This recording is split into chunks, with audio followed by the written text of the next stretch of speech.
السلام علیکم دوستوں، ایچ او اسٹور کی جانب سے تمام دوستوں کو میرا سلام۔ دوستوں، آج کی جو ویڈیو ہے وہ کتابوں سے ہٹ کے ذرا میں بنا رہا ہوں۔ بیسیکلی میں نے ٹک ٹاک پہ ویڈیو ایک دیکھی تھی، بڑی اچھی ویڈیو لگی تو میں نے کہا میں تھوڑا سا اس کے اوپر تبصرہ کر لوں۔ ویڈیو کچھ ایسی تھی کہ ایک آدمی تھا، بڑی مہنگی گاڑی میں بیٹھا ہوا تھا، تو وہ کہہ رہا تھا کہ دیکھیں اس گاڑی کی جو ہے ٹاپ سپیڈ ہے 260، ٹھیک ہے۔ اب اس نے بات اگلی یہ کی کہ بھائی 260 اس کی سپیڈ ہے، لیکن میں اس کو شہر میں 40 50 60 سے اوپر نہیں چلا سکتا، ٹھیک ہے۔ تو یہیں سے پھر میرے ذہن میں یہ بات آئی کہ ایک ایسی سپیڈ کے آپ رقم ادا کر رہے ہیں جو کہ آپ یوز ہی نہیں کر سکتے کہیں پہ بھی، ایون کہ موٹر وے پہ بھی 90 100 120 تک کی آئی گیس لمٹ ہوتی ہے۔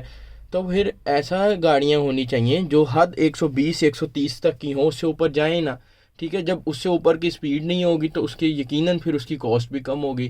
تو بے شک آپ لوگوں کے ہاتھ میں ایسی کرنسی تھما دی جائے، آپ لوگوں کو ایسے نوٹ دے دیے جائیں جو کہ یوز ہی نہ ہو سکیں کہیں پہ، تو ان کا کیا فائدہ؟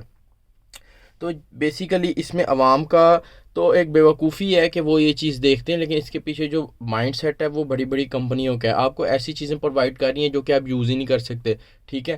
تب جب کہ ایک 260 کی سپیڈ جب آپ اچیو ہی نہیں کریں گے، ریئر ہے نا کوئی چانس، قانون کی جو ہے بالادستی ہے اس کو توڑ کے اپنی جان کی پرواہ کیے بغیر بہت کم جو ہے وہ کوئی آدمی ہوگا جو کہ 260 تک پوری جو ہے وہ اس کی سپیڈ پہ جائے گا، ٹھیک ہے۔ تب جا کے آپ کو پتہ لگے گا کہ یار کیا یہ 260 کی سپیڈ پہ چل سکتی بھی ہے یا نہیں، ٹھیک ہے۔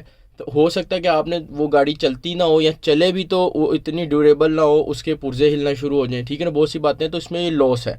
تو ایسی گاڑی جو 260 کی سپیڈ ہے اس کی، جبکہ آپ 120 سے اوپر، ریئر کیسز میں 120 اور جو نارمل کیسز میں 60 70 80 سے اوپر چلا ہی نہیں سکتے، تو اس کے لیے پیسے خرچ کرنا اور اس کو بنانا دونوں بے وقوفیاں ہیں۔ اسی طرح جب دنیا میں فریج آیا تو اس سے پہلے، فریج سے مراد یہ ہے کہ جو ٹیکنالوجی کی بات ہو رہی ہے، ٹھیک ہے، میں ایک مثال فریج کی ہے، تو فریج سے پہلے ہر گھر میں عورتیں سائنسدان ہوتی تھیں، ان کو پتہ تھا گوشت سے لے کے دودھ سے لے کے چیزوں کو کیسے پریزرو کرنا ہے، ٹھیک ہے۔ جب فریج آ گیا تو آج کی نسل کے لوگوں کو دیکھ لیں، ان کی چیزیں فریج میں بھی خراب ہو جاتی ہیں، باہر رکھنا تو دور کی بات ہے، فریج میں بھی خراب ہو جاتی ہیں۔ تو جب ٹیکنالوجی نہیں تھی تو کیا تھا کہ گھر کے سارے لوگ سائنسدان ہوتے تھے، ٹھیک ہو گیا نا۔ جب ٹیکنالوجی آ گئی ہے تو آپ کا جو دماغ ہے وہ بہت لمیٹڈ سا کر دیا گیا۔ پہلے کیا ہوتا تھا، موبائل اور یہ کمیونیکیشن ڈیوائسز نہیں ہوتی تھی، تو ہر گھر میں کبوتروں کو سدھایا جاتا تھا کمیونیکیشن کے لیے، ٹھیک ہے نا۔ پہلے زمانے میں کبوتروں کے علاوہ اور بھی ذرائع تھے، لیکن کبوتر ایک ذریعہ تھا جس کے ذریعے خط و خطابت کی جا سکتی تھی، ٹھیک ہے۔ آج آپ کسی کتے کو سدھا کے دکھائیں، پروفیشنل لوگ ہیں صرف وہی سدھا سکتے ہیں، گھر میں کوئی آدمی کسی کتے کو کسی طوطے کو نہیں سدھا سکتا، ٹھیک ہے۔ تو یہ ساری باتیں دیکھیں کہ ٹیکنالوجی کے آنے سے فائدہ تو یہ ہوا کہ زندگی میں آسانی ہو گئی، لیکن اس آسانی کی قیمت یہ دیکھیں کہ آپ لوگ یا میں کسی قابل نہیں رہے، ہمارا دماغ اتنا شرنک ہو گیا ہے کہ ہم لوگ بس جو کورس کی کتابیں اس سے اوپر جا ہی نہیں سکتے۔ یہ بھی میرے نزدیک یہ بھی ایک طرح کا دجالی ایجنڈا ہے کہ آپ لوگوں کو، عوام کو جو ہے وہ محروم کر دیا جائے۔ ہم تھرڈ ورلڈ جو کنٹریز ہیں ان کو تو ہٹا ہی دیا گیا بالکل، یعنی کہ ایک تو سوچ ہوتی ہے نا کہ یار میری سوچ ہے کہ میں کچھ کروں لیکن میں کچھ کر نہیں پا رہا، ٹھیک ہے نا۔ ہماری جو پاکستان ہو گیا، یہ بر صغیر ہو گیا، ٹھیک ہے، نیپال ہو گیا، بنگلہ دیش ڈسینڈیڈ ان کنٹریز کے اندر سے، تو انہوں نے وہ سوچ بھی ختم کر دی، ٹھیک ہے۔ جو باہر کے لوگ ہیں ان تک انہوں نے سوچ وہ رکھی، لیکن ان کو کسی کام کے قابل نہیں چھوڑا انہوں نے، ٹھیک ہے۔ ہمارے پاس جو انٹرنیٹ کی ٹریفک آتی ہے وہ بالکل ڈفرینٹ ہوتی ہے، اس میں ناچ گانے کے علاوہ کچھ ہوتا ہی نہیں ہے، ٹھیک ہو گیا۔ سیکنڈ ہینڈ تھرڈ ہینڈ جو ریسرچز ہیں وہ ہمارے پاس آتی ہیں جو کہ کسی کام کی نہیں ہوتی، ٹھیک ہے۔ اس کے اوپر بھی اگر کوئی امپلیمنٹ کرنا چاہے تو آپ کے پاس کیا ہے؟ کسی بھی ایکسپیریمنٹ کو کرنے کے لیے آپ کے پاس کیا ہے؟ ایک پرانی بات ہے، جب میں 12ویں کے یا شاید 10ویں کے اس طرح پریکٹیکل جب سیکھنے گیا تو وہاں پہ وہ ایک شیشے کی ٹیوب ہوتی ہے، وہ ٹیوب جو ہے وہ ٹوٹ جاتی تھی، ذرا سی اس کو آگ لگاتے تھے وہ ٹیوب ٹوٹ جاتی تھی، تو وہ پرنسپل صاحب کہتے تھے بھائی یہ ٹیوب آپ اپنے پیسوں سے ہمیں لا کے دیں، ٹھیک ہے۔ تو جہاں پر اسٹوڈنٹ کو کھل کے ایکسپیریمنٹ نہیں پرفارم کرنے دیا جا رہا، تو وہ جو ہے اس کے اوپر انٹرنیٹ کی کوئی ٹریفک نہیں ہے جس سے وہ اتھینٹک جو ہے وہ رزلٹ دیکھ سکے۔ صرف ناچ گانا اور جو بے حیائی ہے وہ ہمارے جو مڈل ایسٹ اور یہ جو ایشین کنٹریز ہیں یہاں تک آ رہی ہے۔ جو اچھا علم ہے، جو صحیح علم ہے، جو ایک ایسی علم جو آپ کو سوچنے پر مجبور کرے، وہ آپ سے دور ہے، ٹھیک ہے۔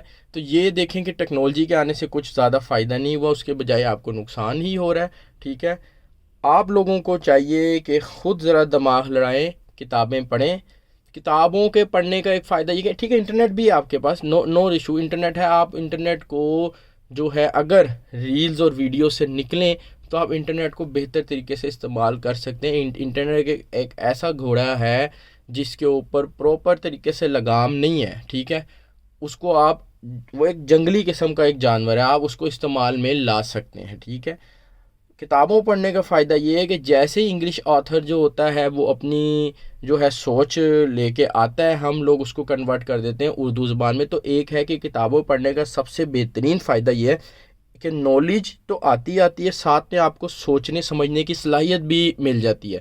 جو سوچنے کا اللہ تعالیٰ نے فرمایا قرآن میں بھی کئی جگہ کہ بھائی سوچو، ٹھیک ہے، دیکھو کہ اللہ میاں نے جو کریشن کی ہیں اس کو دیکھو، ان کے اوپر سوچو، ٹھیک ہے، اور اس کائنات کا سفر کرو۔ اس طرح کی باتیں قرآن شریف میں ہیں جن کی طرف یہی فوکس ہے کہ اللہ میاں نے خود انسان کو فرمایا ہے کہ بھائی سوچو، غور و فکر کرو۔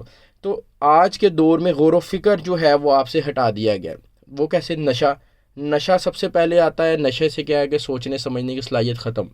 اس کے بعد دوسرا بڑا نشہ موبائل فون، ویڈیوز، ریلز، ان سے کیا ہوتا ہے آپ خود دیکھیں بھائی، آپ ریل لگا کے بیٹھیں، کوئی آپ کو اگر بلانے والا نہیں ہے، ٹھیک ہے، یعنی کہ اس سے مراد یہ کہ آپ کا ذرا فوکس بن جائے تو 6 7 8 گھنٹے ایزیلی آپ ریلز دیکھ کے گزار سکتے ہیں، جب تک کہ آپ کا موبائل فون کی بیٹری جواب نہ دے جائے، ٹھیک ہے۔ تو سوچنے سمجھنے کی صلاحیت جو ہے وہ بالکل پراپر طریقے سے ایک سسٹمیٹیکلی جو ہے وہ انسانوں میں سے ختم کر دی گئی ہے۔ جو ہمارے عوام ہے، پاکستان ہو گیا یا بر صغیر ہو گیا یا ایشیا ہو گیا یا مڈل ایسٹ ہو گیا، ان سب کو جو ہے، مڈل ایسٹ کی تو کہانی ڈیفرنٹ ہے نا، ہم جو لوگ ایشیا کے لوگ ہیں ادھر تو اتنا کوئی اسلام کا بول بالا نہیں ہے، ٹھیک ہے، تو یہاں پہ تو ان کو جنگ و جدل میں نہیں پھنسایا گیا۔ مڈل ایسٹ کے لوگ تھے، عربی بولتے تھے، قرآن کو سمجھتے تھے، بڑا اچھے طریقے سے سوچ سمجھنے کی صلاحیت تھی ان کے اندر، ان کو تو ایسا پٹکا دیا کہ ان کے قومیں، ان کی نسلیں تباہ کر دیں۔ جبکہ یہاں کے لوگ، ایشیا کے لوگ، جو پاکستان ہو گیا، انڈیا ہو گیا، بنگلہ دیش ہو گیا، ان کو جو ہے وہ کیونکہ دین سے بھی تقریباً دوری ہے، کوئی اتنی قربت تو ہے نہیں دین سے، اس کے علاوہ ان کی زبان بھی عربی نہیں ہے، تو ان کو جو ہے وہ کھانے پینے میں اور بے حیائی میں ایسا پھنسا دیا کہ وہ بالکل ہی سوچنے سمجھنے سے دور ہو گئے۔ تو آپ یہ دیکھیں کہ کون سی ایسی طاقت ہے، بلا شبہ انسان کی اتنی اوقات نہیں ہے کہ وہ کسی دوسرے انسان کو نقصان پہنچا سکے، سوائے جس کو نقصان پہنچانا ہے قدرت ہی چاہتی ہو، ٹھیک ہے۔ اس کے بعد جو اینٹی ہے وہ شیطان ہے، تو شیطان نے جو ہے غیر مسلموں کو مزید خراب کرنے سے کیا فائدہ ہونا تھا، ٹھیک ہے، اس نے ان کے اوپر جو ہے حکمرانی کی، اور جو مسلمان بچے کچے اور جو اسٹرانگ مسلمان تھے ان کا جو ہے زندگی تنگ کر دی، ان کو ایسے مسئلوں میں پھنسایا کہ ان کی زندگیاں جو ہیں وہ تقریباً جو ہیں دین سے دور ہو گئی ہیں۔ تو آپ لوگوں سے یہ گزارش ہے کہ جو ہے کتابیں پڑھیں، اللہ کی کتاب بھی پڑھیں اور دوسری دنیاوی کتابیں بھی پڑھیں، سوچنے سمجھنے کی صلاحیت جو ہے وہ اپنے اندر دوبارہ سے لے کے آئیں۔ اگر آپ لوگ سمجھتے ہیں کہ آپ جو ہیں وہ اب سوچنے سمجھنے کے قابل نہیں رہے، انسان سمجھتا ہے نا، انسان کا دل جو ہے وہ ایک بہت سٹرونگ، ایک دماغ اور دل بہت سٹرونگ اینٹیٹیز ہے۔ دیکھنے میں تو یہ صرف ایک جو ہے خون کے جو ہیں، ایک گوشت کے جو ہے ایک لوتھڑے ہیں، لیکن اصل میں نہیں ہے، ان کے اندر روح پھونکی گئی ہے اللہ کی طرف سے، کہ وہ روح جو ہے وہ بہت پاورفل ہے۔ بے شک کہ اس کے اوپر کالس لگ چکی ہے، کالا جو ہے ایک پتھر چڑھ گیا، لیکن ٹائم ٹو ٹائم جوش مارتا ہے ایمان، ٹھیک ہے۔ تو اس سے آپ لوگوں کو خیال آتا ہے کہ ہر مسلمان کا خیال آتا ہے، بے شک بڑے سے بڑا فرعون ان سینس کہہ رہا ہوں کہ ہو مسلمان لیکن ظالم آدمی ہو، کبھی نہ کبھی اس کو خیال آتا ہے کہ یار میں کیا کر رہا ہوں، ٹھیک ہے، اسی لمحے جو ہے وہ کالس جو ہوتی ہے وہ دوبارہ اس پہ وہ شیطانیت حاوی ہو جاتی ہے، لیکن اس کے جو ایمان ہے وہ جوش ضرور مارتا ہے، ٹھیک ہے۔ آپ لوگ جو ہے یہ سوچیں بیٹھ کے، یہ دیکھیں، جیسے ہی آپ کو موقع ملے کسی نہ کسی طرح کتاب کی ریڈنگ کریں، اللہ کا کلام بھی پڑھیں، تو سوچنے سمجھنے کی صلاحیت کو اپنے اندر اجاگر کریں۔ اگر آپ کے بچے ہیں چھوٹے، اللہ میں ہر کسی کو جو ہے وہ اولاد عطا فرمائے، اگر آپ کے بچے ہیں چھوٹے تو آپ ان کو بچپن سے ہی کتاب پڑھنے کا عادی بنائیں۔ یہ بات آپ سوچ لیں، پاکستان کے حالات دیکھ لیں، بڑی عجیب سی جو ہے وہ بے غیرتی کا جو اس وقت عالم ہے وہ پاکستان کے اندر ہے، بے حیائی جو ہے وہ عام ہو گئی۔ بے حیائی کا قصہ تو جو بڑے عرصے سے ہم لوگ کہہ رہے بے حیائی، اس سے ہٹ کے جو اصل چیز کا مسئلہ ہے وہ ہے اخلاقی گراوٹ کا۔